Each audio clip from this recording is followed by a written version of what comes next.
Hi guys, welcome back to part two. So we've just found out that we have to go to this school now because of our heart condition. It's a disabled school, and uh, we're kind of not very happy, but we're kind of wary of what the school's going to be like and who's going to be there. So I won I wondered if it would look like what a gate for a school should look like, but couldn't really decide. Probably no. Of course, I didn't want to get stuck on thinking at the gate for too long, so I entered through it at a brisk pace. It felt surprisingly good. Moving forward feels good. So I walked towards the main building of Yamaku Academy with a brisk pace. I'm alone, as my parents had taken my stuff to the dorms, and there's supposed to be someone waiting for me. The grounds are incredibly lush, filled with green. It doesn't feel like the kind of grounds the school should have. More like a park with a clean walkway going past trees and the smell of fresh cut grass. And all other park things. Words like clean and hygienic pop into your mind. It makes me shudder. I shake them off, stay open-minded. It's your new life. You have to take it as it comes. That's what I tell myself. A few big buildings loom behind the leafy companies. Too big, too many for just a school. Everything seems off. It's different from what I thought I knew about schools.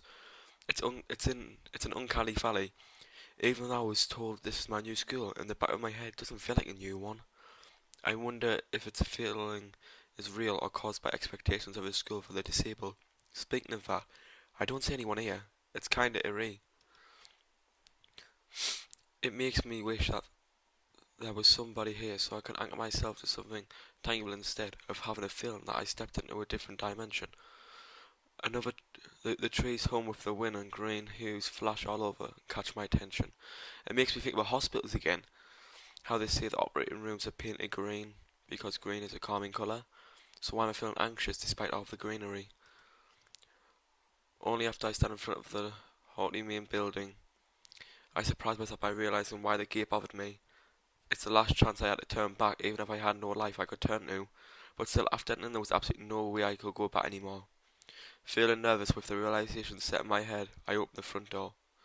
A tall man with bad posture notices me as I enter. We're the only people in the lobby, so it's logical. You must be Nikki Naki. So you are excellent. I'm your homeroom and science teacher. My name is Maru. Welcome. We exchange a handshake that is neither firm nor sloppy, and he looks at his watch. The head nurse asked you for a brief check-in visit, but there's no time for that now. Oh, shall I go later? Yes, afternoon is probably fine.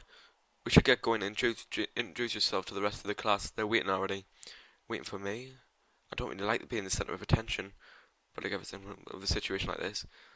So somehow not knowing what is waiting for me makes me feel really nervous. Thinking of this, I also miss what the teacher is saying. Do you want to introduce yourself? Well, I'm actually kind of shy, so I'm going to say why, because I'm actually shy. Why? Do I have to? Of course not. That's why I asked. Right. Let's go then. My heart is pounding in my chest as it keeps thinking about my condition as I follow the teacher up the stairs. The third, the third corridor is marked in the classroom 3-3. Mario opens the door and enters. Good morning, everyone. Sorry I'm late again. I hesitate for a split second at the door, freezing on the spot. Get a grip. This is a big step. I know that, but there isn't a point in worrying so much about it. At least not this soon. I follow the teacher into the classroom and look around, partially so I won't have to meet curious gazes of my new classrooms. It's pretty spontaneous. Don't step whatever. The ceiling is usually high. There's a lot of space left over around it, in between the desks. An entire wall is taken up by blackboards, and the high old-fashioned windows only make it seem larger. The students' desks are standard wooden desks with a shelf underneath for books, wooden chairs, metal frames, simple and efficient. I stop walking in front of the class. I stop walking in front of the classroom and face the other students. They look normal, like students in any other school. But why would they be here? They're probably like me, something wrong with them. Only it's not just immediately obvious. Then I notice the one girl seems to be missing the thumb on the right. It's a little jarring. Despite the natural tendency to listen when someone's talking about you, I tune out the teacher's speech halfway through and he introduces me to the class. I notice a flash of dark hair and see someone looking at me. A girl with really long straight hair. It's pretty eye-catching. As she looking back at me, she covers her face with her hands, as if it'll make her invisible. There's one boy with a cane, leaning against the lockers at the right end of the class. It's weird seeing someone so young with a cane. Another girl seems to be making some weird hand motion sign language. She peers at me over the rims of her glasses and goes back to whatever she's doing. She's kinda cute. So is the cheery girl with the pink hair sitting next to her. She's really hard to miss. I don't know how I didn't notice her the moment I walked in. Please welcome our newest classmate. He claps, so does everyone else except the one girl in the first row who only has one hand. I cringe a little but hide it, bowing in thanks for the applause I did not deserve. After the applause, there's a brief silence that nobody seems to want the responsible for breaking. The teacher soon realizes that he should probably see his friend. He opens with some unintelligible noise, shuts up as he loses his moment, and then starts introducing me.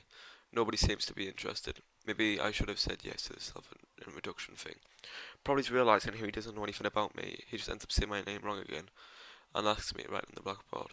I do that and turn to face the class, feeling awkward. I listen to the teacher as he drones about getting along with letting my gaze sweep across the classroom. Everyone seems to be listening to him intentionally, and when he's done, they clap their hands again, which feels a weird thing to do. The first row girl claps in his front against her bandaged stomach. It makes me feel bad. We're going to be doing group work today, so let's give you a chance to chat with everyone. Is that okay with you? Yeah, it's fine with me. That's good. You can work with Hakamishi. She's the class representative.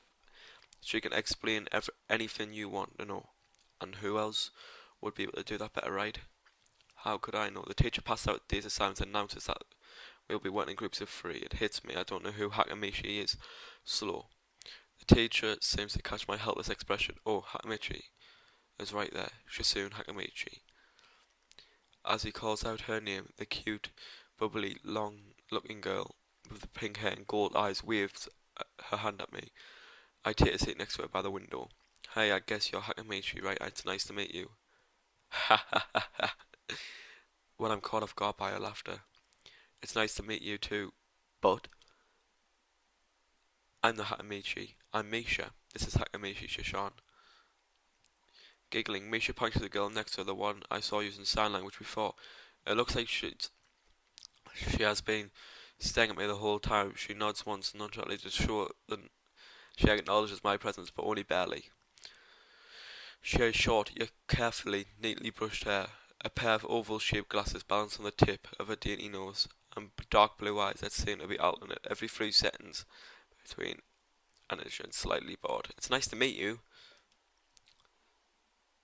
She immediately looks at Misha, who smiles and gives a quick gesture with her hands. Misha nods and makes a few gestures of her own. I can see why you're a little confused, right? But I understand why you think I was Shishan. Shishan is deaf, so I'm the only person. I'm the person who translates things back and forth for her. I'm like her interpreter. She says, nice to meet you too. You're the new student, aren't you? Well, Shoshana, of course, he is. If he wasn't, he wouldn't be standing up here for no reason, would he? Right. Misha looks at me with a weird expression, then continues. We don't know much about him, but maybe we'll find out later. We knew that there was someone going to be a new student, but we didn't know you would be here today so soon, John, right? Yeah, it fits, doesn't it? Did I say that out loud? It's just a surprise. I never liked that nickname. I don't really see how. It fits. You look just like I imagined. You look like a Chan. I wonder why everyone seems to think so.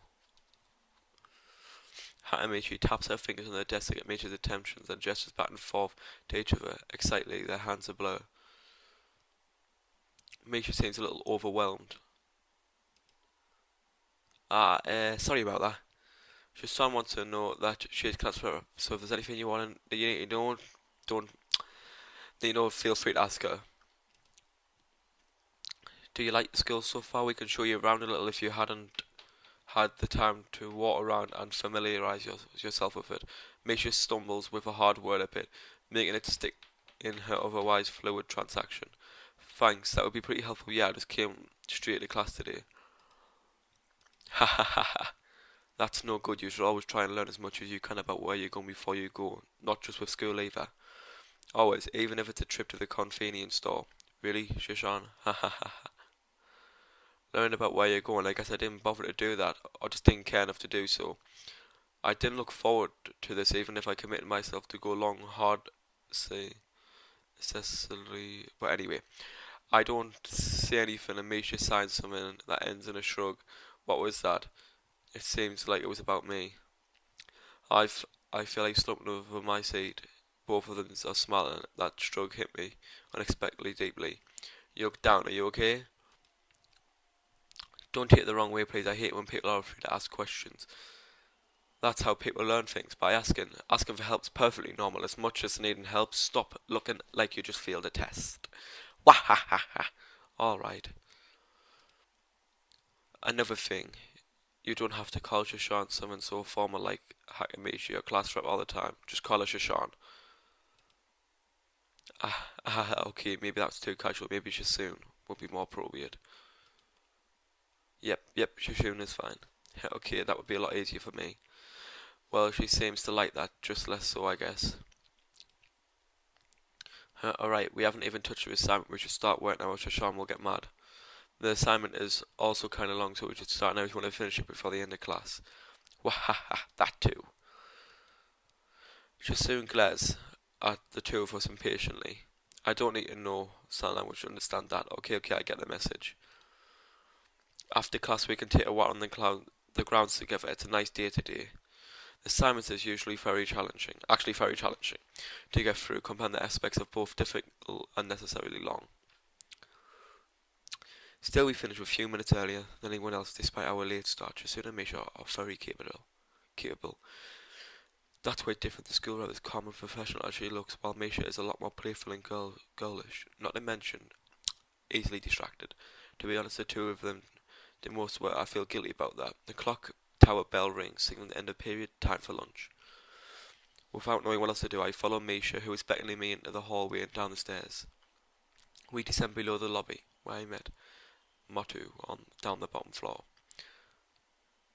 Just like everything else in school, the cafeteria seems spacious and oddly modern in contrast to the classic next door. And the big windows open to the courtyard towards the main gate. It's the cafeteria.